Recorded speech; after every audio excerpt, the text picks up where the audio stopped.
In the name of Allah, the most gracious, the most merciful, all praise be to Allah. We praise Him, we ask for His help, we ask for His forgiveness.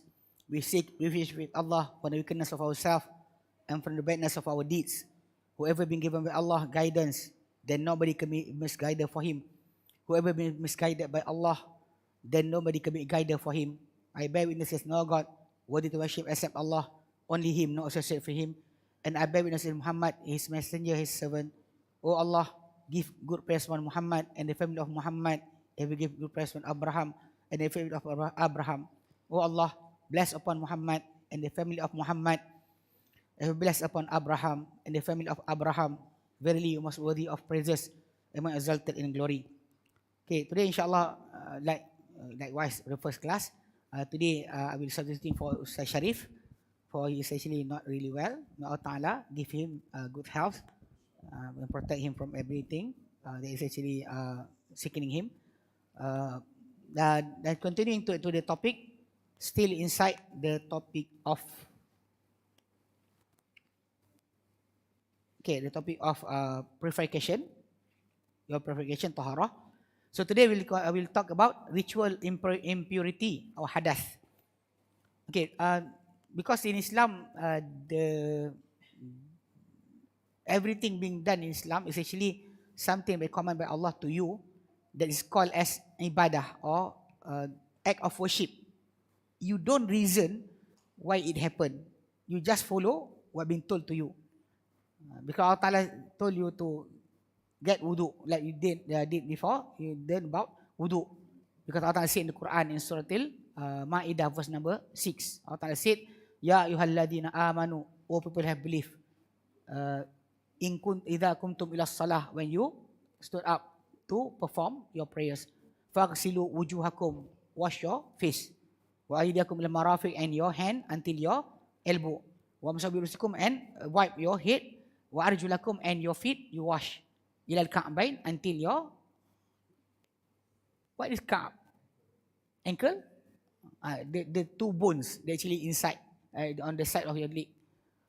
Then that's ayah is actually one of the first one being said. And Allah Ta'ala said after that, wa in kuntum junuban fattaharu, and if you junub, mean have impurity, major impurity, then fattaharu, then you cleanse yourself by taking bath. So that is actually our topic today, inshallah. Okay, ritual impurity.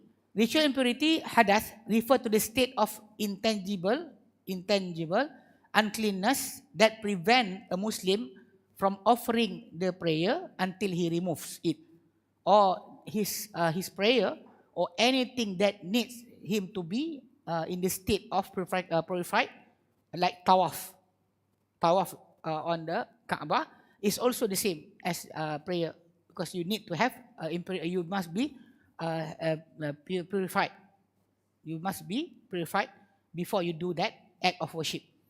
Not every act of worship you have to have that purity. Like if you want to give zakat or sadaqah, you don't have to wudu first. Or even if you want to take the vow of marriage, you don't have to wudu first. But if you take, it's better. It's nothing that is obligated for you. Like these days, they are doing something. Things actually not, you don't have to wudu. Even you cook. You want to cook, you don't have to have wudu. But some people say, because you want to cook something that will enter the mouth of your son and your daughter and your husband, something must be purified, so you take wudu. No, there's no such thing. Okay, even the Prophet ﷺ, in one occasion, after he went to the bathroom, he went to the toilet, he came, the companion gave his water to him, and he just wash his hand and start to eat. Then the companion actually prepare him water for wudu. He said, do I want to pray that I must take wudu? I want to eat. You want to eat. So the wudu is not obligated upon you. So if you not purified, being said in that surah, Suratul Ma'idah verse number 6, Allah said, after he mentioned about wudu, your feet you wash until your ankle. Allah said, wa in kuntum junuban fattaharu. If you in the state of junub, that is actually major impurity. Fattaharu means you must take a bath. Wa in kuntum marda, if you are sick, you cannot use water. Aw ala safarin, or you are in a journey. You have water, but you cannot use it. Because if you use the water, you may die of thirst. These days, some people say that this is impossible for us to have that kind of situation.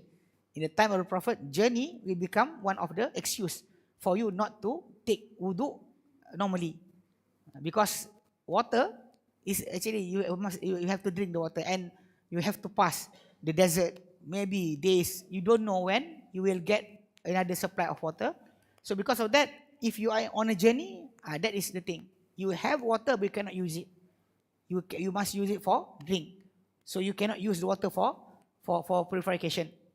So junuban fataharu ala safarin aw jahadukum minal qaiti, or one of you came back from the toilet.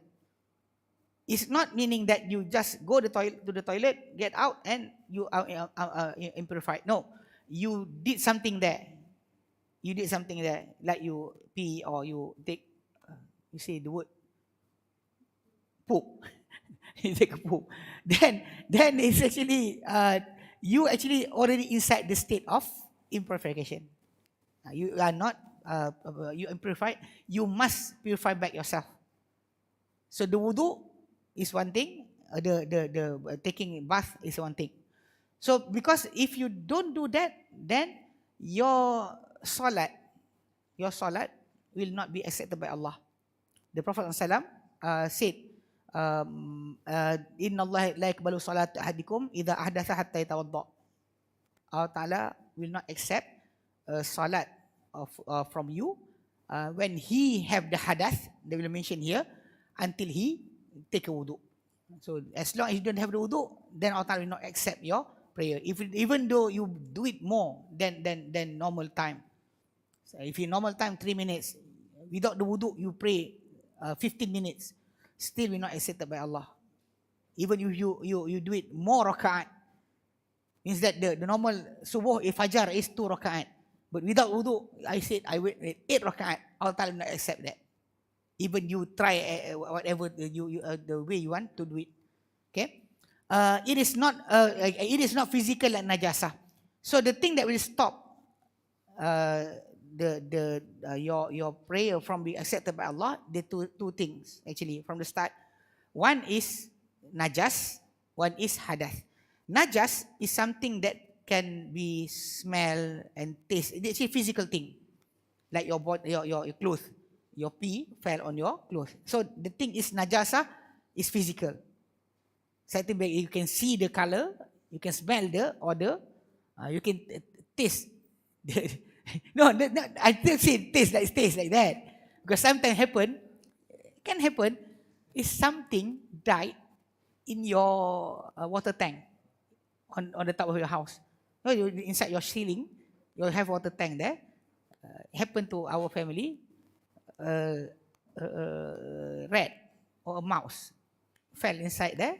We came back from somewhere, opened up the water pipe. Actually, all the color of the water is actually murky. You know, murky. Sometimes, yes, murkiness come from the water supply, dirt and soil. It's actually, we know, but this one is so brown. So the water is like that, but the smell is funny, and the taste also. The taste, I said, without intention. If you know that the rat died there, you will not taste the water. So anything that change the water from its odor or its color or its taste will affect the water. Like imagine somebody in Labuan pee on the ocean, and you from Terengganu take the water, you taste it so funny. So actually the whole area, the whole ocean have been polluted. It's considered like that to understand any changes from color, taste, or odor. 3 things we make. So normally najasa, that physical things that will stop your prayer to be accepted by Allah, it can be seen. And najasa either on your body, on your clothes, or the place for you to worship. 3, your body, your clothes, or your place that you prostrate. So all of that place must be clean from najasa. If the najasa is there, no, nothing about you. If on your body, on your clothes, or on your place for you to prostrate. So that najasa can be seen. Hadath you cannot see. Like I am now have wudu. If I take a gas or fart, the word is, I don't know. Actually, sometimes the word is actually so. I pass wind, pass gas outside. So I am already in the state of impurity. But you cannot see it on my face. There's nothing there written here kentut. You know, nothing will be written on your body. There's no smell. Yeah, if the first time the gas is there, the smell. But the thing is, you cannot detect. You cannot detect. It is one of the things that this hadath is one of the things that Allah Ta'ala is actually testing us. For us to really considering everything He know about us. You know, He's seeing us, listening us, knowing what is inside our heart. People doesn't know. That I said, if I become an imam, I don't have wudu. Do you know? You don't know. Some of our friends, actually they give like jokes. I don't know it's really happening or not. They said that they play golf somewhere in Indonesia. So they play golf and entering to Maghrib, they stop and start to have wudu and want to pray. But they looking each other, who want to be imam? You? No. And they saw a man, a gardener there, actually passing by. They said, uncle, come be our imam. And the guy became the imam. They said the recitation is so beautiful. So they praised the man. After the prayer, they said to the man, to the uncle, the gardener, Masya Allah, your voice so beautiful. He said, that is without wudu. Imagine if with wudu. That voice was without wudu. If with wudu, I don't know what happened. So it's really something, I don't know it is true or not. But they actually giving one of few of our friends, our student, they actually like to golf. They're giving that story. You know, uncle, your voice so beautiful. Yes, beautiful. Without wudu. Imagine with wudu. How will it be? So you don't know. This is one thing that Allah Ta'ala is actually testing us. Testing us. If you don't take wudu, you just come. Allahu Akbar. Nobody knows. Sometimes our friend who went to Jum'ah late, the imam already there. Oh, no, not the imam already there. Finish the khutbah. He's not on wudu. He actually started, wait, wudu. But the line is so long. The imam already, Allahu Akbar. And recites so short surah. So he said, if I go there, wait for that, the imam we have ruku', second raka'ah, I will not get Jum'ah. So if he enter inside the soft, Allahu Akbar, nobody knows. But why don't you do that? Why do you go? Always to go to take wudu. Because your salat will not accepted. If you ask back, who knows? Who knows? People doesn't know. But who knows? Allah. Allah knows about that. This is one of the tests. One of the tests that to make sure that you remember that Allah is knowing everything that you do. We don't take wudu, nobody knows. But Allah will know it. So hadath is actually, like I said, something that Allah tests us with. If najas, you can smell, you can see the color. You can see the color. You can smell the odor. Okay, even you can taste it if it's inside something that you taste. But hadath will not be shown. Okay, this ritual impurity can be removed by performing the partial ablution, wudu, or full ablution, using pure water. Pure water is water that has not been in contact with any physical impurities That may otherwise change its color, taste or smell. Like I said just now. If actually the thing is, you don't care about the quantity of the water. Even like I said, it's all the Laut Cina Selatan, South China Sea, the whole area. Somebody pee in Labuan, you actually at Terengganu, taste this. This is pee. The whole area is impurity. The whole ocean. So the changes from smell, taste, or color will change the water from can be used for lifting up your impurities to cannot be used. Cannot be used. Huh? Also, the thing that like something that we say that it's actually is not impure, like sugar. You know, you mix up sugar with water, then the watery the sugary water cannot be used for ablution. Cannot be used for ghusl. Like or Coca-Cola, Sprite. You know, you want to tender your meat, tender your body. I don't know. Some people putting that for barbecue. You using that for your body. Anyway, that things cannot be used as to impurify yourself. The normal water, only water, that can be used. And any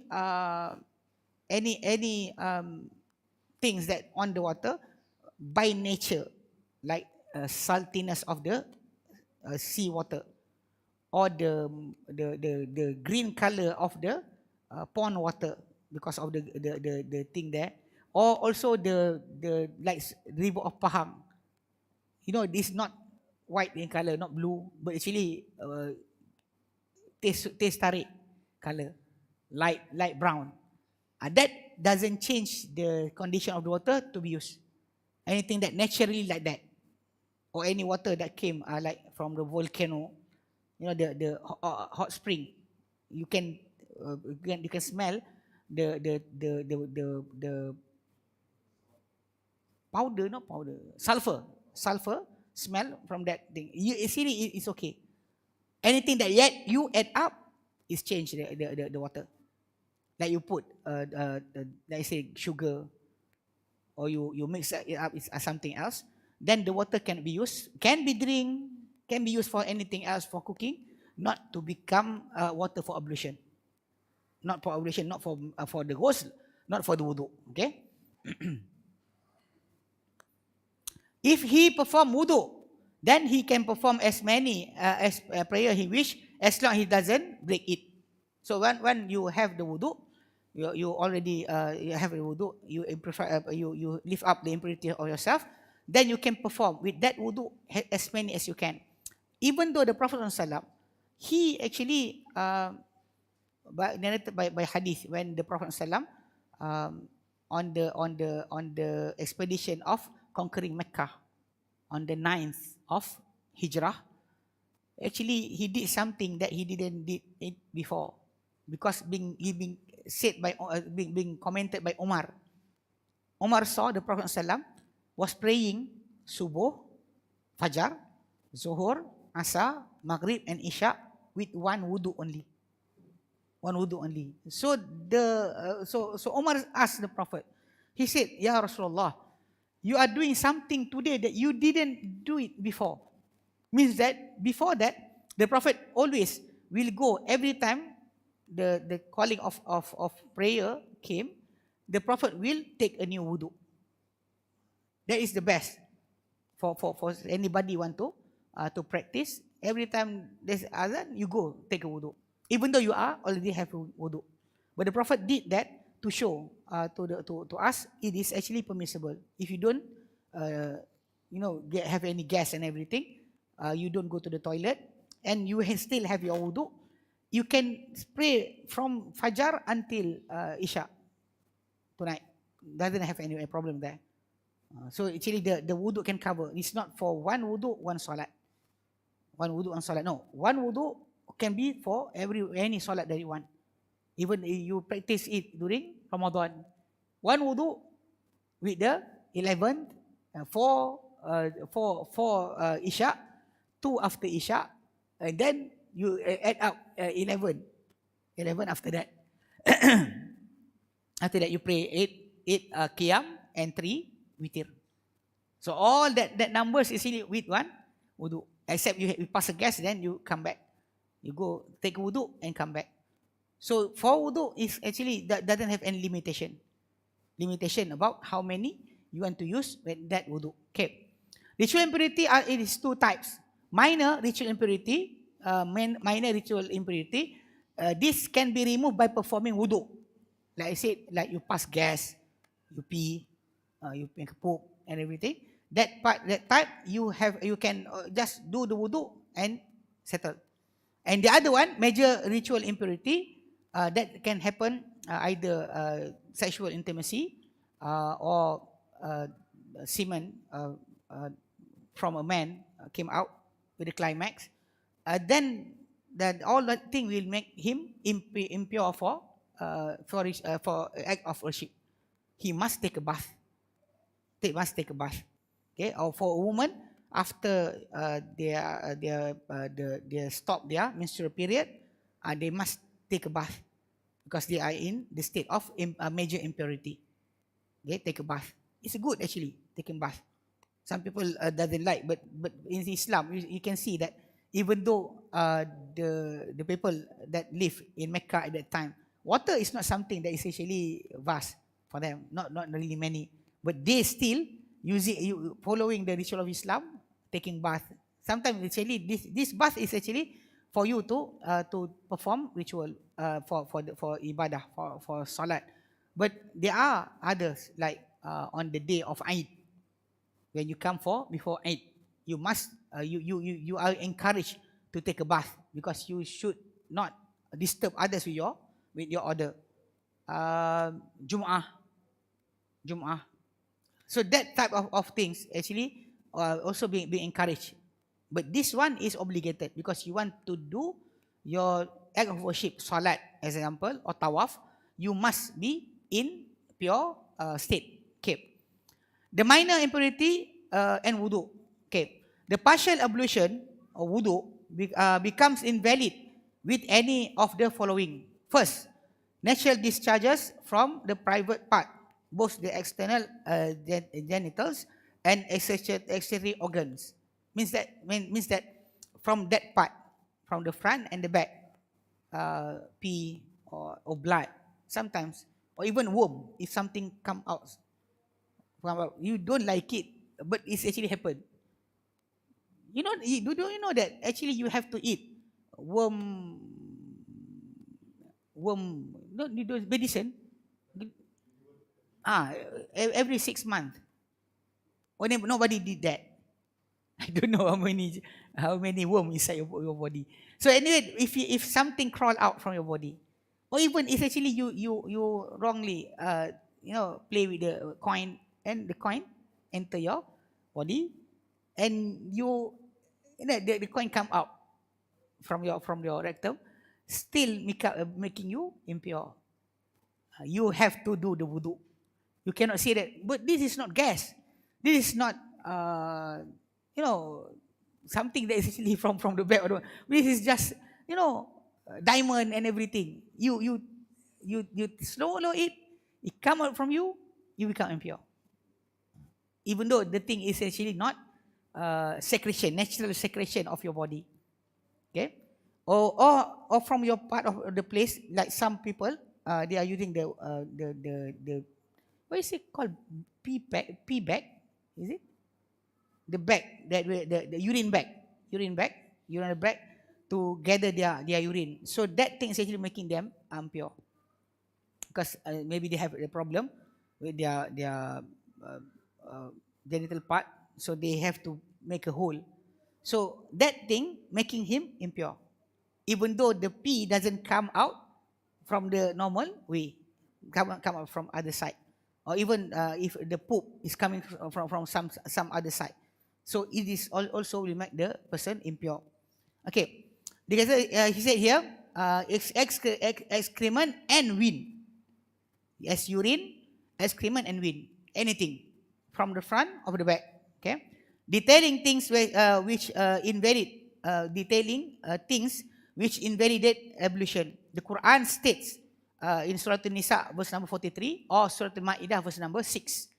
Au ja'a ahadukum minal ghaiti, or one of you came back from the toilet, or being translated here, or you have just satisfied a want of nature. Is the politest way to say about things. Inside the Quran, they didn't mention about peeing, pooping. There's no mention about that. The Quran use auja ahadum minkum minal ghaiti, or come one of you from the toilet. You come from the toilet. The word is so polite being used. You didn't say poop. You didn't say pee. So this is the words. When the Prophet ﷺ was informed about a man who have doubt as whether he has passed a wind or not, example whether he has broken his wudu or not, during prayer he advised he should not turn away or leave the prayer unless he hears a noise or smells something. This is not meaning that you know you are passing gas, but you wait for the sound, or you wait for you waiting for the smell. No, it is actually if you have doubt about something came out from you, you have doubt, then you should not, like the Prophet said, should not do anything unless you heard the smell, you heard the sound, or you get the smell. If you have doubt, if you really know that you passed the gas, without the smell, without the sound, still you are become impure. The impurity is actually there. You are not pure anymore to do the act of prayer. You have to go out. Some people I see in our society, they pass their gas, but they don't want to go out from the soft. You have to go out from the soft and go to the toilet and get new wudu and come back. You don't stay inside the soft. They said that nanti, but if we get out from the soft, from the line, people will know that you pass the gas. So what? So what? Go out. Don't wait there. Some people say staying there until salam. Then after the prayer, they take a wudu and come back. Because at that state, you are not allowed anymore to do the act of prayer. The act of prayer is not for you anymore. It's haram. You have to go out. But in our society, like I said, it's so rare for you to get somebody to go out. Can you see that in our society? It's so rare. Even for the imam to feel to want to pass to have something of this, they will not go out. They will have to, Ya Allah, stop this thing from coming out from me. You actually have to go out. Release yourself. Because the Prophet ﷺ did mention that salat, he forbid the prayer or the salat of a person who being forced by two things, poop and pee. Want to pee, go out. You want to have the poop, go out. You don't stay there. You know, when you're staying there, you are thinking about Allah. You want to pee, you are praying, you are thinking about what? About the pee. You don't think about Allah anymore. You should think about Allah inside the prayer. But you start to, Ya Allah, stop this pee from coming out from me. Yeah, you don't do that. Just go out. So they think that if you have doubt, then only the Prophet said, don't you move until you get the smell or you heard a noise. If you know that you pass the wind, then you just go out. Maybe they say that sometimes some people, they have bubble between their buttock, that they think that actually they know, is it the wind or is it something that if you have that doubt, then you don't care about it until you get a smell or you listen to the sound. Okay. Secondly, lustfully touching the private parts with bare hand. For the Prophet ﷺ said, whoever touches private parts must perform wudu again. Okay. The other part you can touch. You didn't have wudu. You can eat. Some people I see that they said after eating they must go and take wudu. No, unless you eat Not mentioned here. Not mentioned here, so I don't mention here. The camel meat. Ada? Camel meat. Number 3, camel meat. Then your wudu will be invalid. So things like this, they mention here 4 things. This is actually something that actually will happen to you and invalidate your wudu. Invalidate your wudu.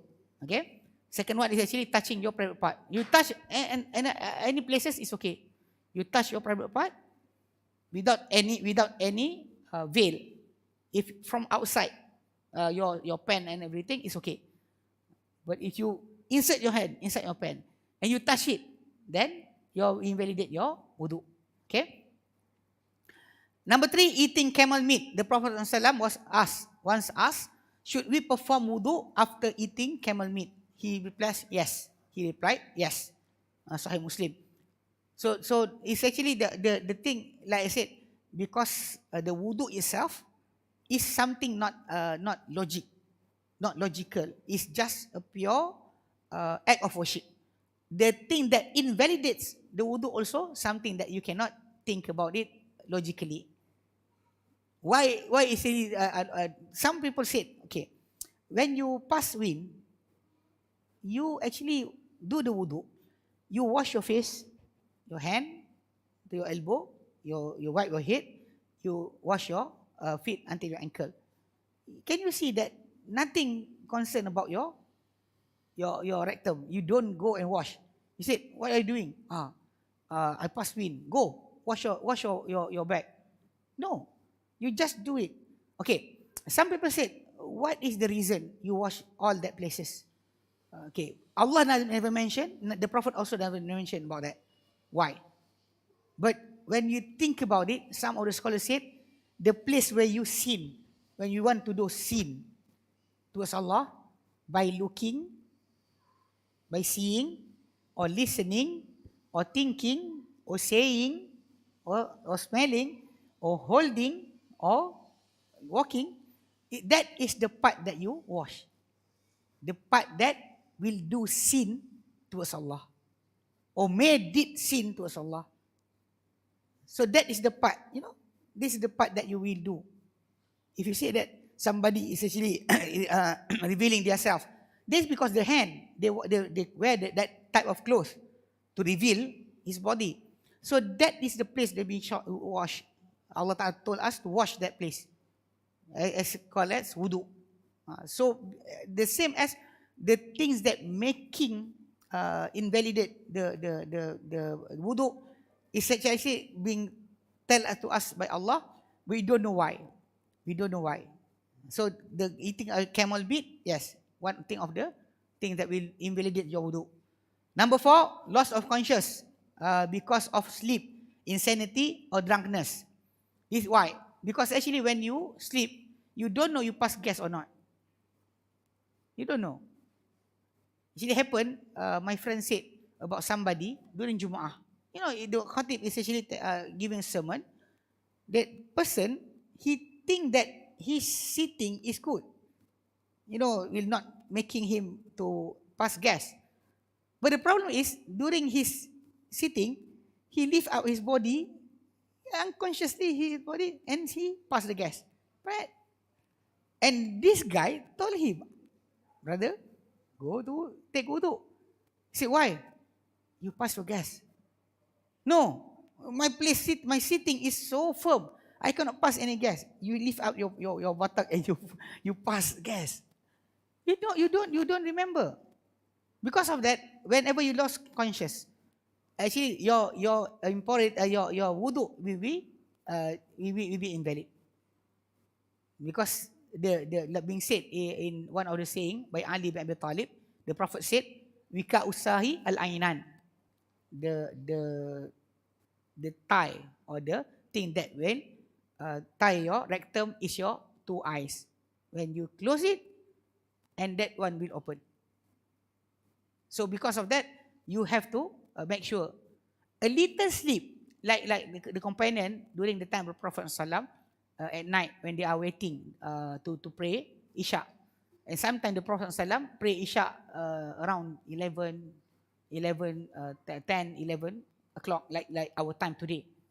So the companion is waiting and waiting and waiting. So some of them just, lightly fell asleep during that time. And when the iqamah being called, they get up and go to the front and pray without taking any wudu. And the Prophet doesn't command them to go and take a new wudu.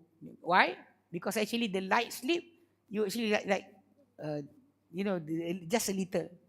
That is actually will not invalidate. But the deep sleep, yes. Because deep sleep, you don't remember anything. Because people in deep sleep, some of them still talking inside their sleep. When the wife said, "You are talking inside your sleep," he said, "No." Who is Mary? I don't know. Who is Aminah? Who is Joya? The man will not remember. The guy that have a deep sleep, he doesn't remember. And the things actually about doesn't remember. I remember Ahmad Didat. He said the language, your mother tongue, is the language that you dream in it and you swear in it. That is your mother tongue.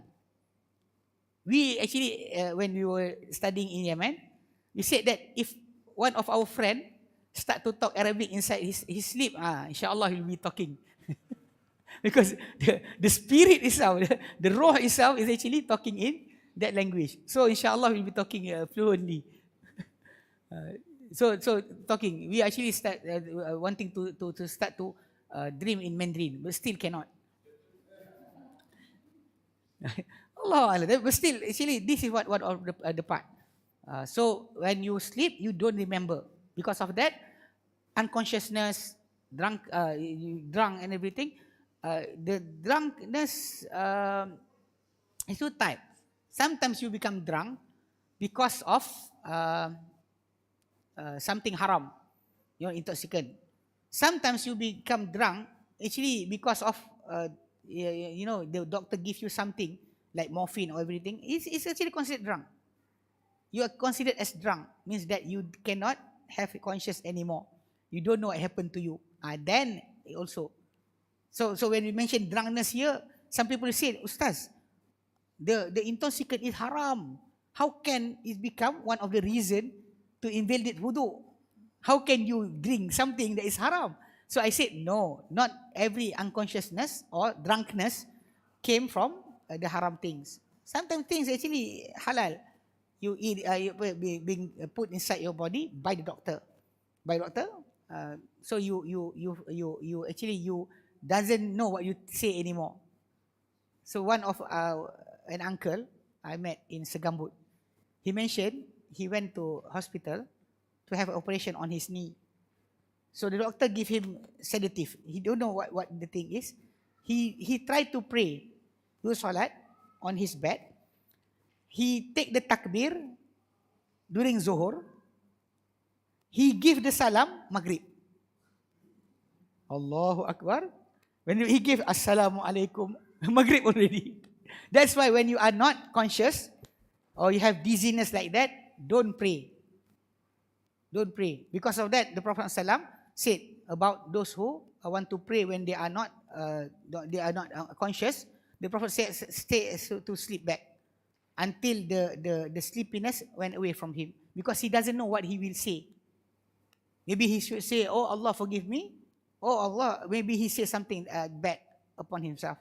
Because of that, unconsciousness is so something you must know that it's not must be from the drunkenness, not from the haram only. Sometimes from the thing that actually medicine from the doctor. Okay. Manner of performing the partial ablution, wudu. We go into here or not? Should we go? No. Should we go? I can go on until 3, until 5. It's okay for me. Serious. No, actually, once a few weeks ago, in Perlis, they give a slot for me for Saturday and Monday. Actually, we give a talk from 9 p.m. to 11, from 11 to 1, from 2:30 to 5. You know, the whole day. We finish 2 books. So, like I said, I can go on. But should you cut? Inshallah, enough for today? Q&A. Anybody want to ask anything? Fadal.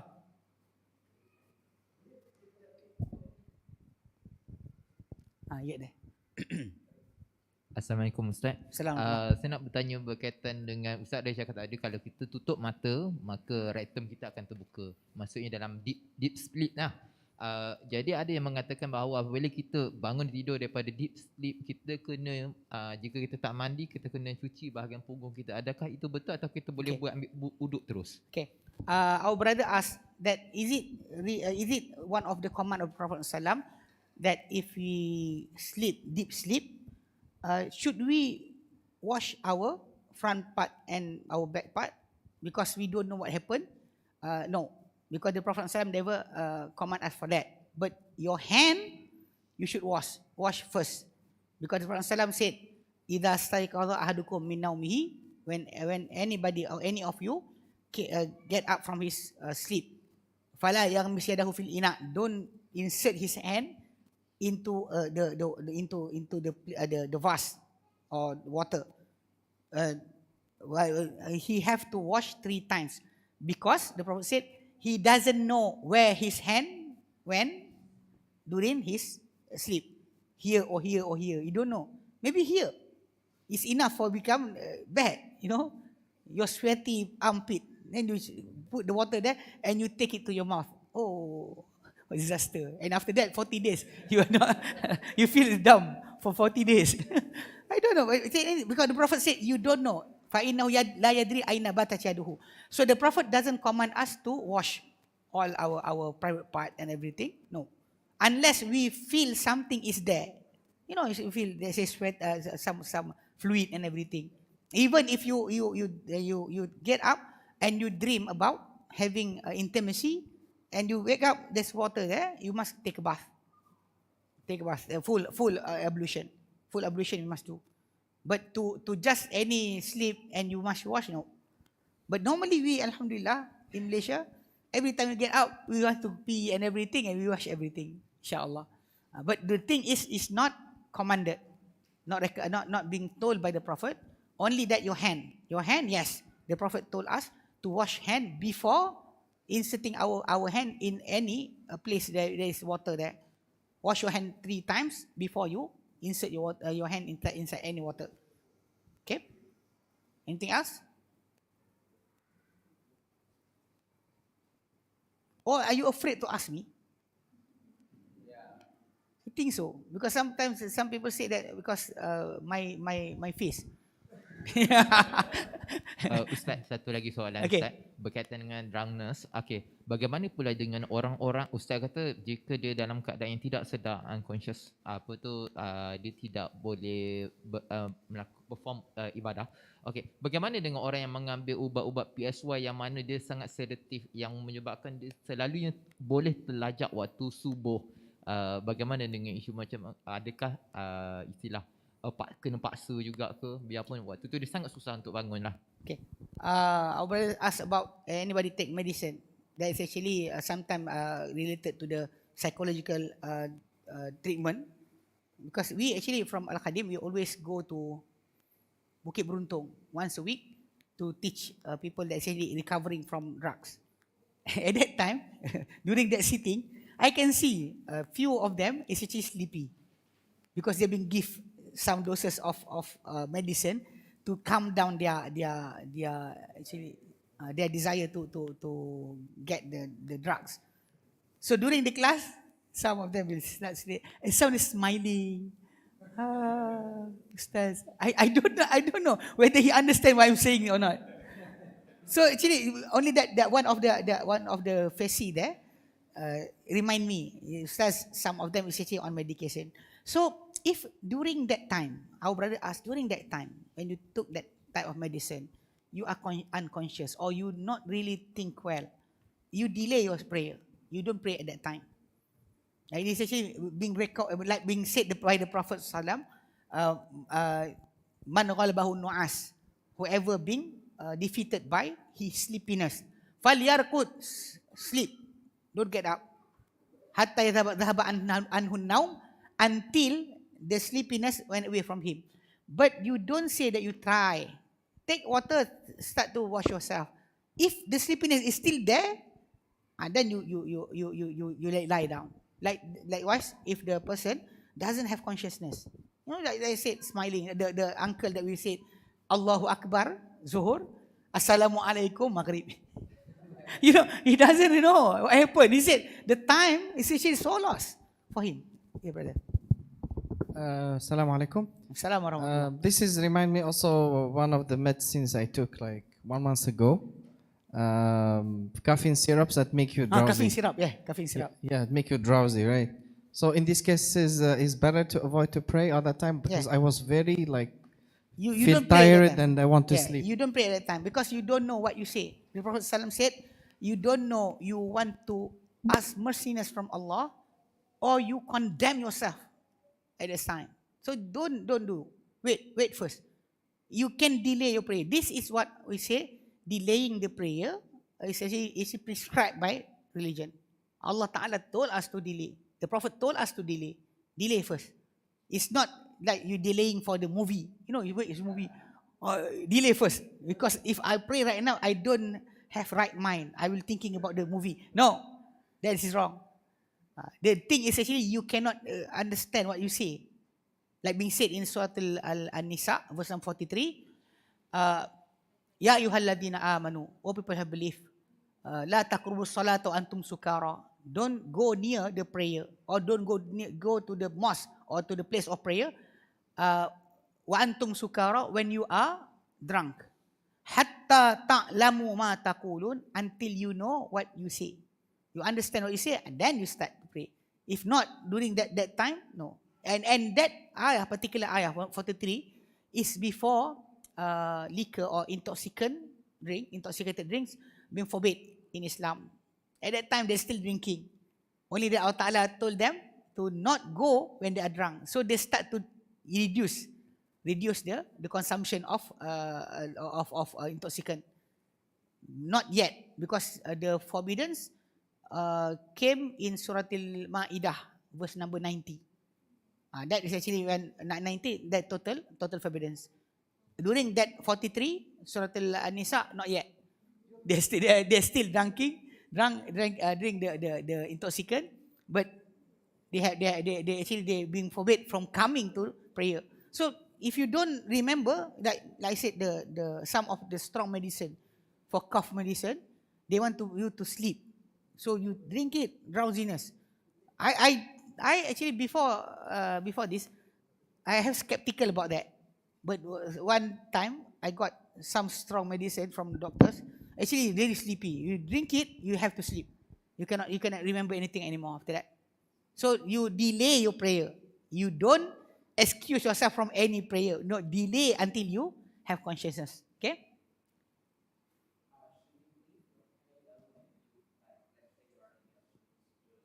And then you forgot that you forgotten one step in your wudu. Should you leave the prayer or you continue praying? Okay, you forget your wudu. No, you did the wudu. Let's say the last step of wudu is washing your head and your ears, right? Okay. So let's say I am in my sujood now and I just remembered, oh no, I forgotten to wash my head and my ears. If you have doubt about anything on your wudu, whether you complete it or not, you stop your prayer and go take another one. Because why? The state of your like in the thing that the Prophet ﷺ said, whoever doubt that he passed gas or not, don't move until he heard the sound or get the smell. Okay, the doubt is actually about the impurity. The original state, does he have wudu? Yes.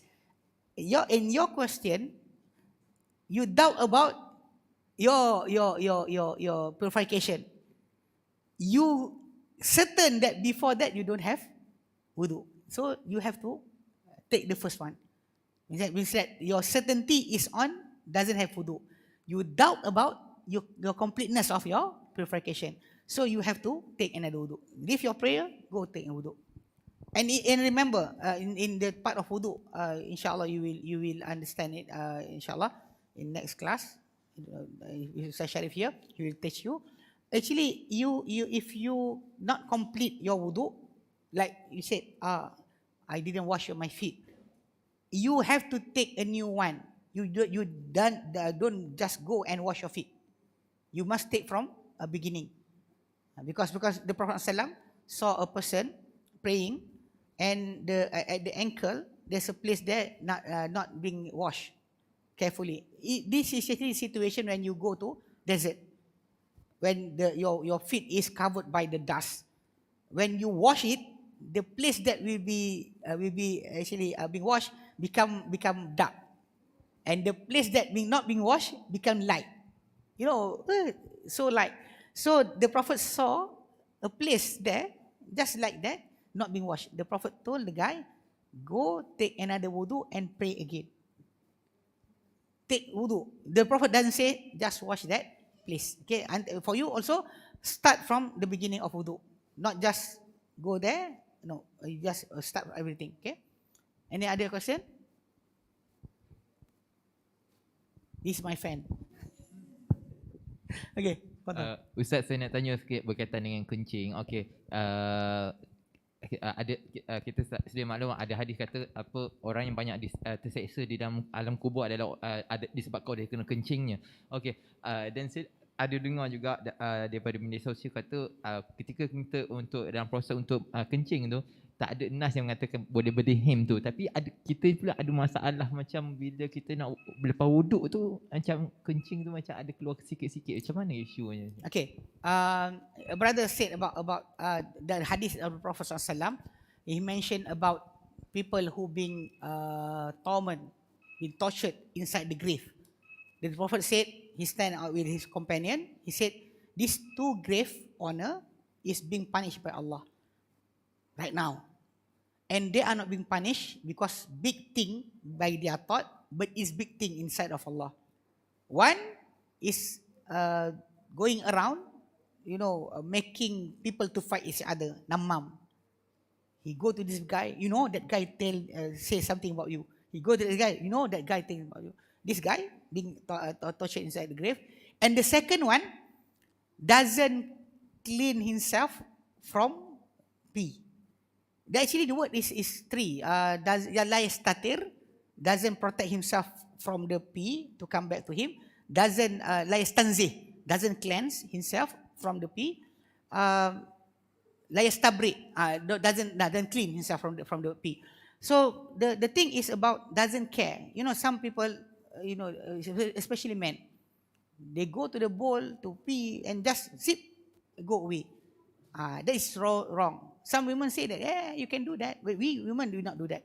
So the men, when they do that, they don't cleanse, they can't clean up. It's enough for them to take a tissue and just clean it. 3 wipes, 3 times wipes, it's okay. It's okay, it's enough. Because the Prophet ﷺ did that. And the Prophet told us can do that. If you have water, you have something is for you to wipe. You can choose either one, but water is better. Water is better. Anyway, these days I can see people just take the zip and go out.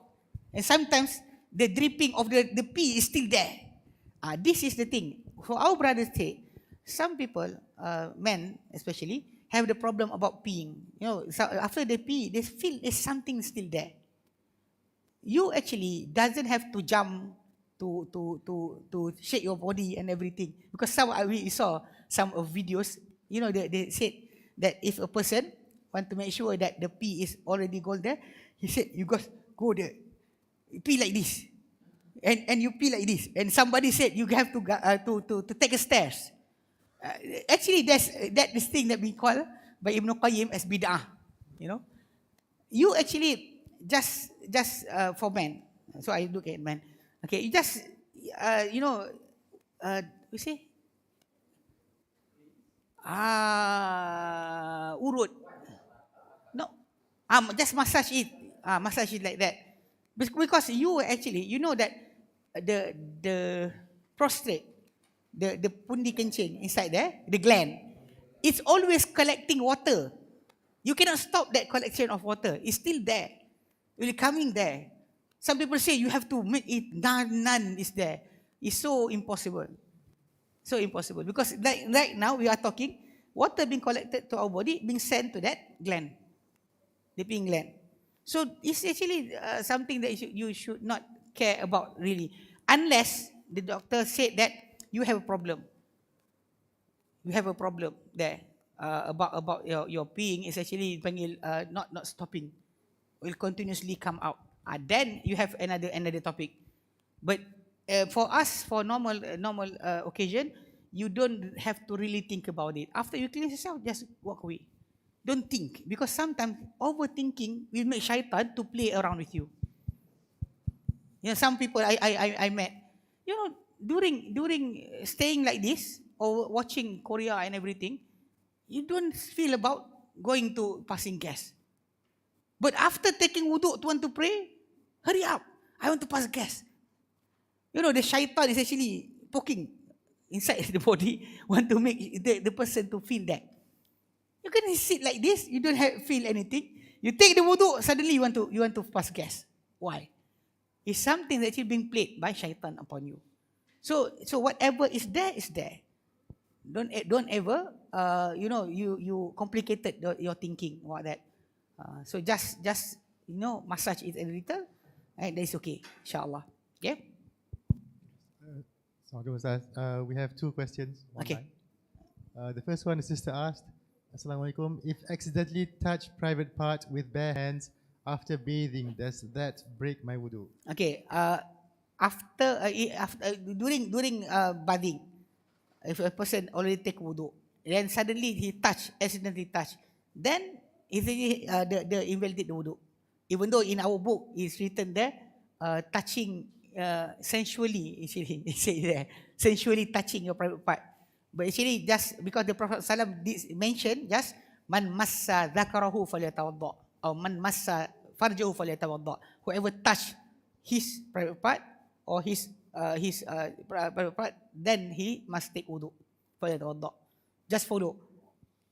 Because that's the thing is touch. Because you can say that you pass a gas unintentionally. I pass a gas. Invalidate your wudu. Okay. Second question. Yeah. The sister asked, the delay of prayers can also be applied for obligatory prayers or only for additional prayer? The what? The delay of prayers. Delay.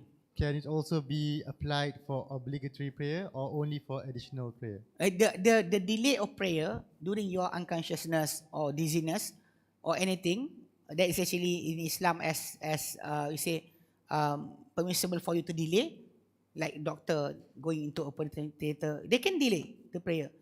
So this every prayer, not only the obligatory, voluntary also. Even the Prophet ﷺ did show us, because the voluntary doesn't have to be inside its time, the Prophet did pray the 2 raka'ah after Zuhur, he did it 2 raka'ah after Asar.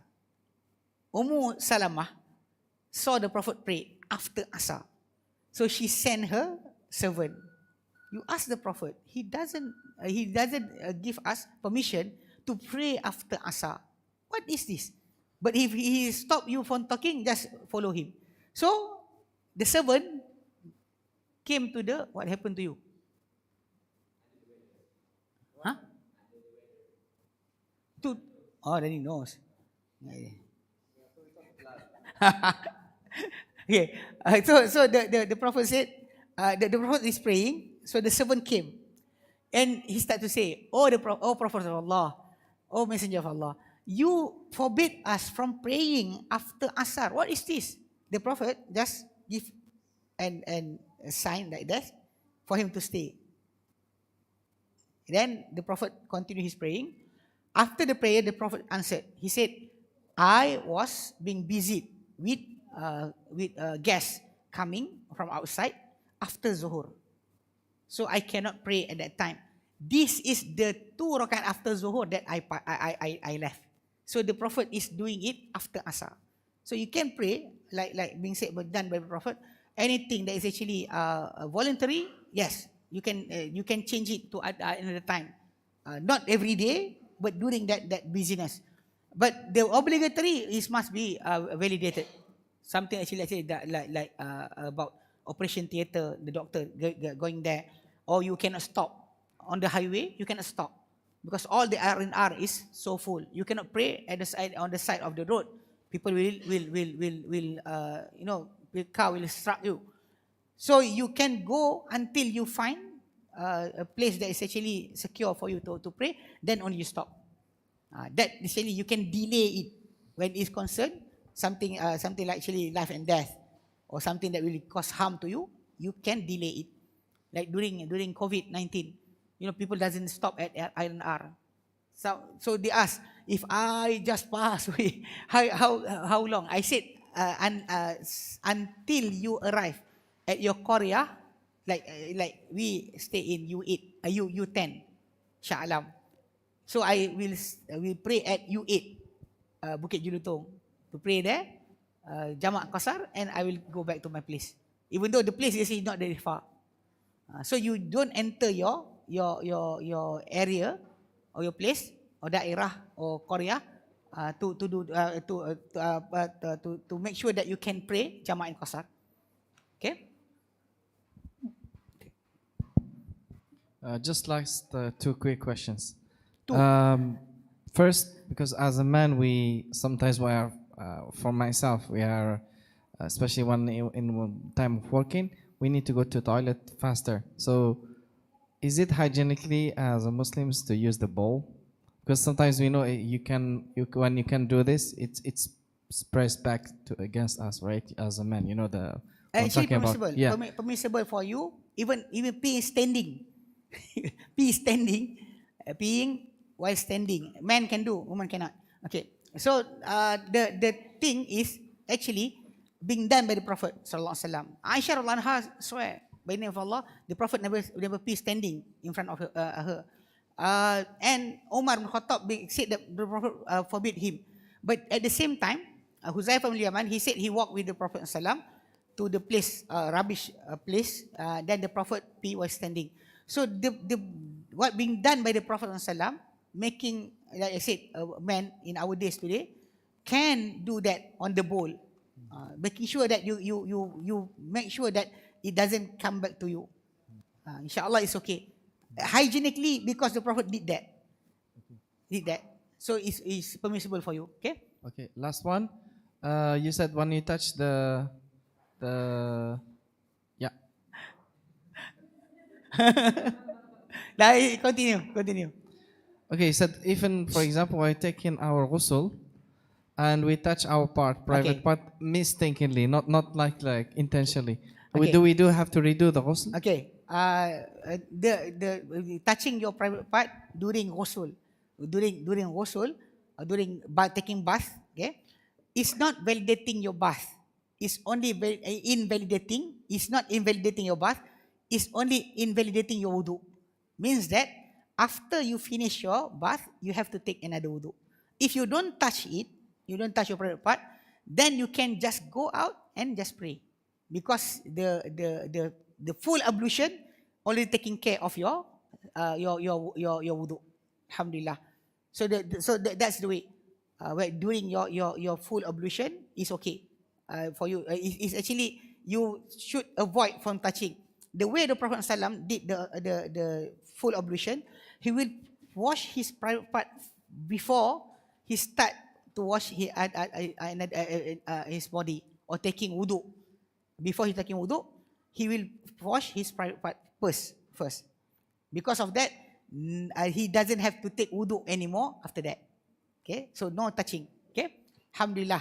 So we stop here, inshallah. May Allah Ta'ala accept all our saying and make us to learn about religion for us and make us to practice what we learn. This book, like I said, be a Deen book. Okay, like I said in the first class, have a complete explanation, brief explanation about Islam. Like I said, inside the talak is there. Even about the wudu is here. So you can get this book from our cafe. Our cafe, is it? Our cafe. What do you call it, cafe? Sahih 561 Cafe. So you can get it there. Like being called to promote this book. So take it there. Inshallah, we will have one session with Sheikh Dato' Usyi with about this book, inshallah. Baik, baik. Alhamdulillah. Wallahu a'lam. You stop here. Wa sallallahu ala Muhammadin wa sallam alhamdulillahi rabbil alamin. Subhanakallahumma wa bihamdika asyhadu an la ilaha illa anta astaghfiruka wa atubu ilaik. Assalamualaikum warahmatullahi wabarakatuh.